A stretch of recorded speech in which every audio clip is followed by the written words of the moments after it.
If you are the type of person that lies awake, or you suddenly find yourself not acting like yourself, you're getting angry really quickly and you're really sad all of a sudden and you're not sure what's going on there and it's not like you and you're trying to figure out what's going on. So it's doing things that aren't normal to you. Doesn't matter if it's normal to other people, but it's not normal to you. The best part of this is I want you to know is that your body isn't broken, and I want you to understand a little bit more about what's going on by the end of this episode. Your body isn't broken, it's communicating. Welcome to the You Being You podcast. I'm Stephanie, and I help women over 40 stop guessing, stop fighting, and finally feel like themselves again by reading what their body is actually saying. Let's get into it. I'm excited for what we are going to talk about today, because if you are the type of person that lies awake, you know, that 2 a.m., that 3 a.m. wake up that drives us all crazy. Maybe you're not thinking about anything. Maybe you are ruminating. Maybe you are worrying. Maybe you are planning a trip. Whatever is going on, but you find yourself lying awake, or you suddenly find yourself not acting like yourself. Maybe you're getting angry really quickly. Maybe you're really sad all of a sudden and you're not sure what's going on there. Maybe you've started to put on weight really, really quickly and it's not like you. You're like, I usually eat really clean and my pants do up really nicely. And so you're really confused about what's going on. And maybe you're losing weight. Maybe you're losing weight really, really quickly and you're trying to figure out what's going on. If your body is talking like that, that is what I call body talking. So it's doing things that aren't normal to you. Doesn't matter if it's normal to other people, but it's not normal to you. And what it probably is it's your nervous system. It's your nervous system talking. It also helps explain why two women can do the same diet, they can follow the same protocol, and you can watch them get different results. Yes, they come from different backgrounds. Yes, they process things differently, but mostly they have different reactions. Their body has different responses. So for instance, somebody could go for walk 10,000 steps in a day, and somebody else needs to walk 15,000 steps in order to sleep really well at night. We see people who have food sensitivities and they can't eat yogurt or can't eat red meat really well because it upsets their stomach. Those are different responses to a similar stimuli. Steak was the same, the yogurt was the same, the cheese was the same, but the body responded differently. And so when we have emotional responses like anger, like waking up and ruminating in the middle of the night, like our pants not fitting well. I know that sounds like a physical response, but it's actually an emotional response, and we'll get into that a little bit more. But that boils down to how your body sees the world.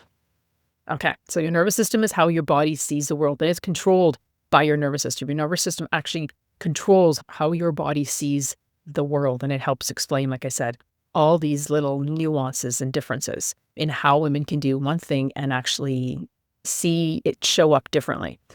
So the best part of this is I want you to know is that your body isn't broken, and I want you to understand a little bit more about what's going on by the end of this episode. So if you're new here, I'm Stephanie, and I'm a holistic energy coach, a holistic nutrition coach, and I like talking to women about their bodies, mind, body, and soul, how their body shows up, the things that make us us. And that's why this podcast is called You Being You, because it's really about tuning into who you are, how your body shows up, how it sees the world, and understanding that so we can sleep again, so we can feel great in our own skin, so we can understand how it's showing up and why it's showing up, so that I would say feel, look, and sleep our best. That's really what we want at the end of the day.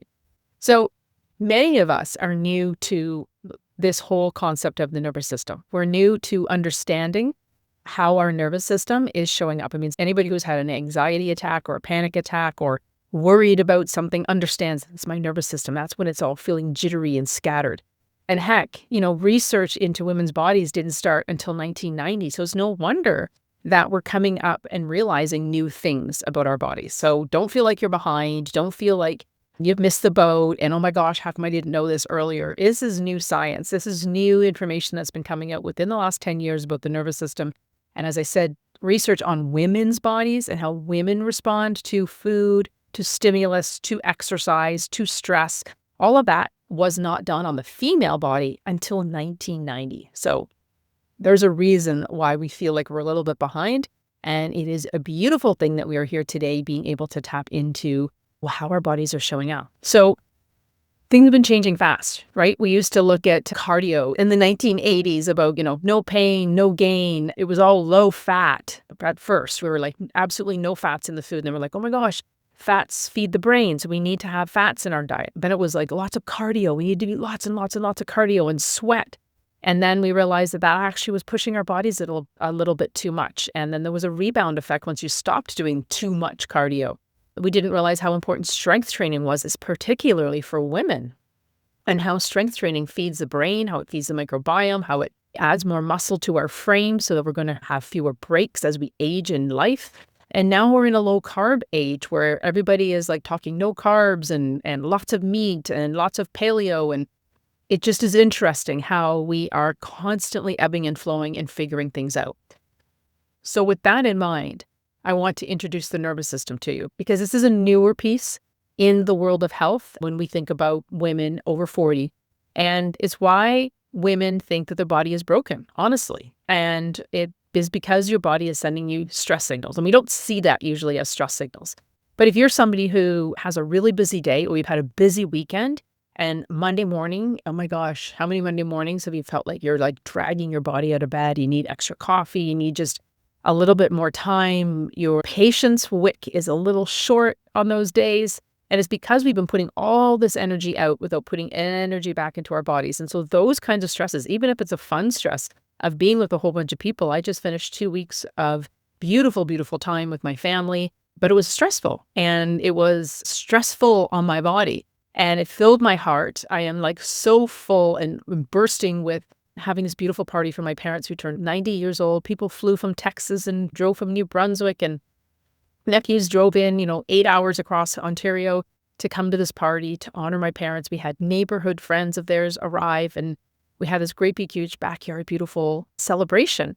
But all the lead up, all the different pieces and the running around and having to make sure we had ice and that we had, sausages and we had cheese and we had balloons and helium and all that stuff. Doing all that stuff is stressful. And so sometimes we don't stop long enough to recognize the fact that those fun things are stressful on our body too. So it's not just the stress that we think about, like when we're stressed out and that relationship isn't going well or have money problems or we're arguing with family members. Those are stresses, sure, but we don't think about the positive stresses. So anytime your body feels a little bit extra tired, you need a little bit more thinking time, those are signs that your body's nervous system is reacting. So how do we start paying attention to our body? So if that's true, if we are getting stress on our body and we are having these signals that we have extra stress in our lives and that our body is physically feeling it, it's actually where dis-ease comes from. Right? We feel uneasy in our own skin. And if it's left long enough, that creates disease. But this is just feeling scattered and uncomfortable and a little anxious. If that's true, and your body is throwing you these stress symptoms, how do you know that healing is happening? How do you know the other side of that coin? How do you know that the things that you're starting to do, the new protein that you're adding in, the weights you're lifting, the fat you're adding back into the diet, since we realize the mistakes that we were making from the 80s and the 90s and the 2000s, how do we know that they are actually making a difference? So I have 5 signs that show us that your body is healing, that is handling the stress and moving back into a more happy, joyful, calm nervous system. When we're moving into that way of being and our bodies are healing from a time of stress, because your body will feel the stress, and we're moving back into more of a kind of a nice calm zone and our body is healing, here are the 5 signs. So you're sleeping through the night again, and you're not waking up as often. You're not having disjointed sleep. You're waking up rested. You're not snapping at everyone around you, because if you have had a really quick fuse and you're like really quick to react, it's a sign. But if once you start seeing your nervous system, you're able to like pause for a moment, think about it, and then respond, that's a really good sign that your nervous system is healing. You don't need coffee. I'm drinking actually green tea today, but you don't need coffee to function all the time. So you don't need stimulants to keep you going. And you don't need gummies and CBD oils in order to calm your nervous system down. That's a sign that your nervous system is healing as well. Number 4 is that your body is actually, weight-wise, is creating equilibrium. So The interesting thing about weight is that sometimes weight is a healing phase. So you could gain weight as a healing phase. And then when it plateaus and holds, that's a really good sign that now your nervous system is able to handle a little bit of extra stress and we can start pushing against it to bring the weight back down. That's a really good sign. The same with people who have lost a lot of weight because of stress. Some people lose weight, they lose their appetite because of stress. If that weight loss stops, it plateaus, and it starts to build back up, then that's a really good sign that their nervous system is healing. So weight gain and weight loss work on the same way, like a teeter-totter. Number 5 are your hunger cues. This is one we don't talk about a lot, but if you're able to go 4 to 6 hours between a meal and you're eating really, really well, you're eating, enough protein, you have the right macros, so you're eating enough protein, enough fat, enough water, enough fiber and in your diet and not too much sugar, and your hunger cues are pretty good, so you're full for 4 to 6 hours, then that's a really good sign that your nervous system is healing. So let me run through them again quickly. It would sleep. It's your mood, not snapping at people, pretty happy. It doesn't mean you need to be like bubbly all the time, but not angry all the time, not, going crazy. You don't need coffee, you don't need stimulants, you don't need things to wake you up, you don't need things to put you to bed. Your body has stopped gaining weight or stopped losing weight, and you've kind of plateaued a little bit. And your hunger cues are back on track, and your cravings would fall into that as well. You're not having like really strong cravings at certain times of the day. So those are the 5 signals that your body is in healing phase. And it's why we need to work with the nervous system before we add in the diet and before we add in the exercise, because if those things aren't in place, you can keep pushing against your body. And your body's, for instance, going to continue to gain weight. It's not going to do the plateau piece. It's going to lose weight. It's going to gain weight. It's not going to do the plateau. Your sleep is going to continue to be disrupted if we don't get on top of the nervous system first. It's like if we wanted to plant seeds in frozen ground. You could get the best seeds in the world. You could follow all the instructions to a T, and you could water them every single day. And what's going to happen if the ground is frozen? But the ground is frozen. The seeds they just cannot take root in frozen ground. And that's what your body is like when it's in a holding pattern in your nervous system. So it's just the same as forcing our body into a diet or an exercise plan when your nervous system doesn't feel safe. Your body must feel safe. It must feel calm. It must feel ready to go to the next level. And it's not that the plan is bad that you're using. It's not that you're lazy. It's not that you're failing. It's just that your body is simply protecting itself. And that's the way we're built. That's the way that our bodies are built, are to keep us safe. It is a survival tactic. So when your nervous system actually begins to feel safe, it's like the ground, when it's frozen, starts to thaw. The ground softens. The seeds can go in, the roots can finally grow and implant. And so we don't blame the seed, right? We don't blame the plan. You don't blame yourself. You tend to that soil instead and get it nice and nourishing.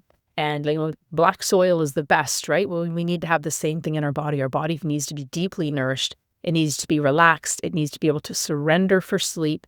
It needs to feel chaos when we feel like we're on edge with our family. And we need to send it the signal that we don't have to have coffee just to keep up in our day. And then that's the signal that our body can start letting go of the weight. It can start trusting your hunger cues again. It can get rid of the cravings for chips or crackers or cookies or whatever it is that you crave. And that's how we start moving against our body. Once we have our nervous system on board, once it's calm and it's cool and it's ebbing really, really well, then that is when you can start pushing against your body again and start getting results or getting things that you want out of your life and out of your days. So I would love for you to think of one thing that you can do today to signal to your body that it is safe. Things like going for a walk in nature, sit under a tree. If you have a tree in your backyard, just go sit under that tree for a moment and close your eyes. How about taking a bath at the end of the day? Maybe you're going to start your morning. We have a little bit more time in the morning. Have a beautiful bath in the morning to give your body the message that it is safe and that you are okay. And that is how you're going to start healing your nervous system. Maybe it's going to be some belly breaths you're going to do today. Those are great ways to start with less stress in your body. Your body's going to feel safer, and that is how you start healing your nervous system. So now that you have the 5 signs your nervous system is healing and you understand why your body is not broken, and I've given you some tools to figure out how to move your body from a stress state into a calmer state, and you know the 5 signs that your nervous system, sometimes before we get to the point where our body is in the healing phase, we need to understand our body first. We need to understand the different nervous system states. If you've tried all the diets, you've tried the supplements, you've tried cutting carbs and counting protein, and you just really want to wake up in the morning and stop thinking, oh gosh, what is going on with me? Before You Fix It is a brand new program. Before You Fix It is a 3-step process, and it's designed to help you really stop blaming yourself and create space in your body and create space in your mind, and then trust to know what's showing up. So inside Before You Fix It, it's not another protocol. It is a practice, and I teach you a practice. It's a 3-step practice that shows you why your body does what it does. It shows your nervous system that it's safe to stop just trying to survive all the time. And then it creates a shift and it creates space so you can learn 3 calming practices in there that are going to help quiet the mental chatter going on, reconnect with yourself, and create space that is really part of lasting change. So if you no longer want to be guessing, if you no longer want to be blaming yourself, and you want to start listening and finally get started to shift, then this is for you. This practice is what you do before you change the diet. It's what you do before you start the new supplement, before you try another protocol. And because when you understand what's underneath the symptoms, when you understand what is going on and that you get to choose, actually are going to work this time. Because your body's not broken, remember, it is always trying to protect you. And once you understand what it's trying to do, everything changes. Before You Fix It is available on demand right now. So thank you for joining me. And remember, I'll see you in the next episode. And remember, keep being you. Thanks for listening to the You Being You podcast. If this one landed, share it with someone who needs to hear it. Ready to start decoding what your body is telling you? Take the Hidden Clues quiz. Link is in the show notes. And if you're ready to go deeper, the Flourish Academy is where this transformation happens. Until next time, keep trusting yourself and keep being you.